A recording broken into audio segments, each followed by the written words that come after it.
As we are starting a yoga session, let's start up with a prayer. All of you sit straight.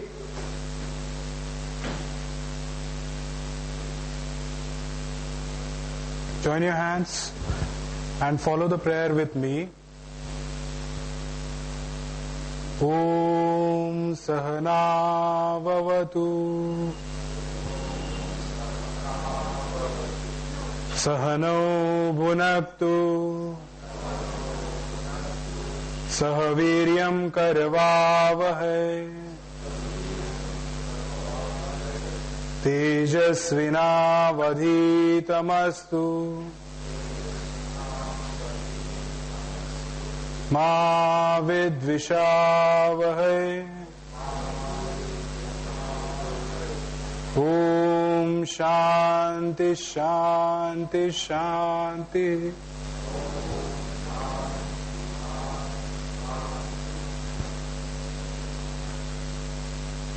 Friends, as you know that I have been conducting a series of lectures over here. It has been on Patanjali's yogic concepts, the various concepts that Patanjali has put into his yoga. We have earlier seen, first concept was of Omkar, second was the sutras related to attitude development, third, then we came up to the Ashtanga Yogas. Third one was, firstly, prior to Ashtanga Yoga, we did Kriya Yoga. Then we did the last one, which was Yama Niyama. And now we are coming up to the next Patanjali's yogi concept, and that is Asana. As you might be very well know, that yoga consists of 8 limbs, as Patanjali has put it down into Ashtanga Yoga. So what are these 8 limbs? These are Yama, Niyama, Asana, Pranayama, Pratyahar, Dharana, Dhyan and Samadhi. Now we have entered into this Ashtanga Yoga. Last talk we started up with Yama Niyamas. We understood what are the concepts behind these basic principles. And now we have arrived at the third Anga, that is Asanas. Now, before I enter into the asanas concept, I just want to make the field clear that I will not be talking upon, as usually it is talked upon, about various asanas, how they are performed, and the group of asanas to be particularized to specific diseases or anything such. I will not be putting it down in that fashion in this present lecture. We may talk upon it later on sometime. But today what I am focused upon is the concept of asana. As per Patanjali we are looking at. So,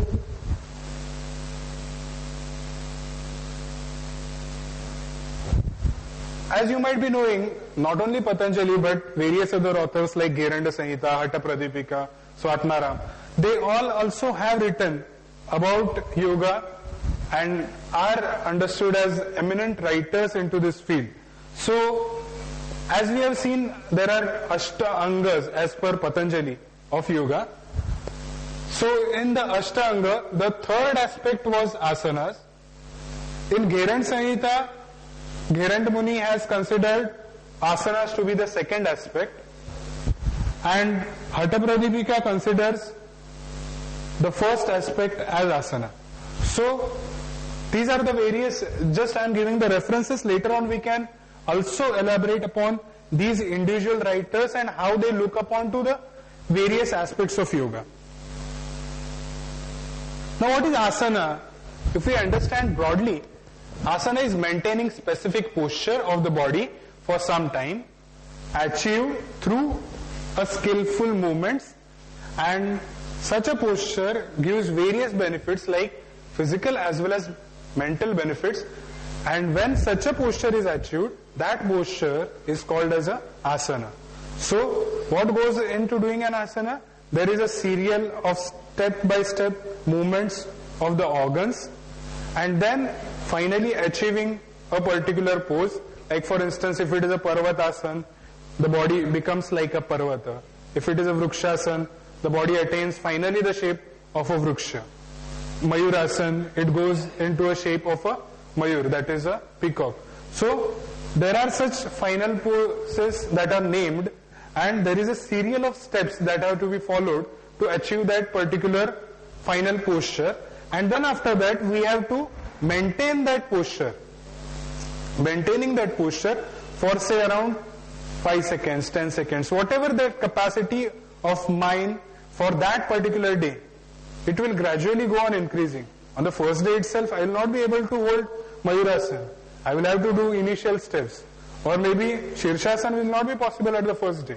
I will have to do some initial small asanas, which will later on get connected and get me into the formation of these higher positions like of Mayurasana or Shirshasana. And then after attaining those positions also, I have to maintain them for longer and longer periods as the time elapses in my practices. Okay, so this is what is asana as particular it is. If we understand the basic Sanskrit meanings of the word asana, it originates from the root asa. Asa is something sitting. It is also considered as a mattress or something on which the yogi sits for doing his practices or performs his practices. That is also called an asana. In Hindi or Marathi also we use the word आसन बिछा दीजिए करके. हाँ, जो कोई बड़े लोग आए उनको आसन पे विराजमान होने के लिए बोलिए.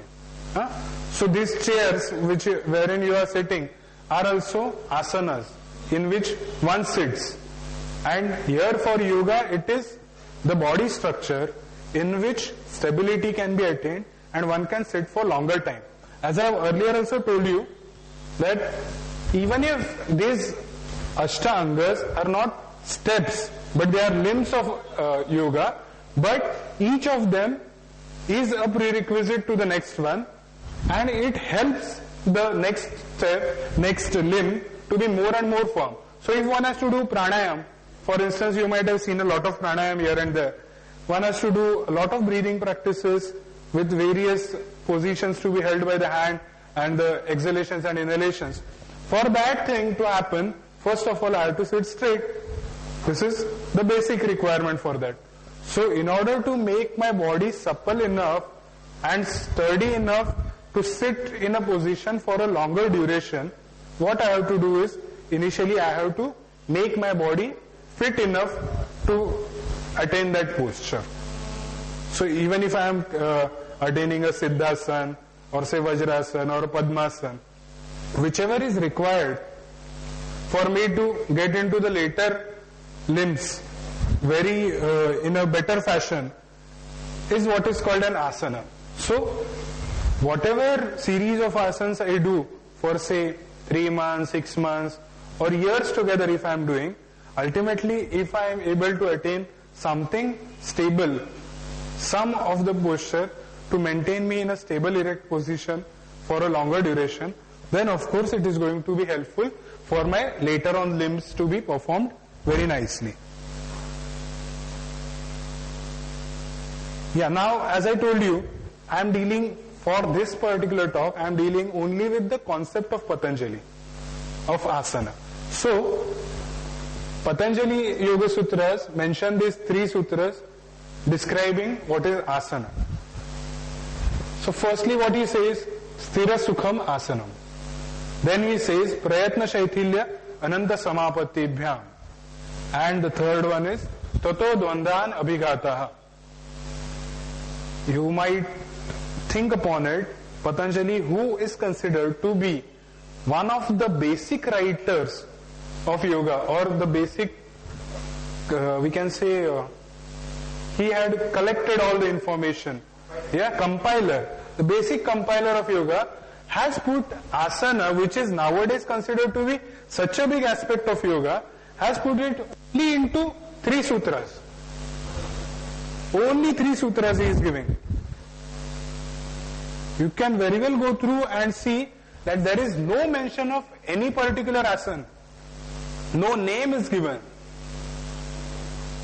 What he has done is that he has only told what is the concept. In case of pranayam also it is the same.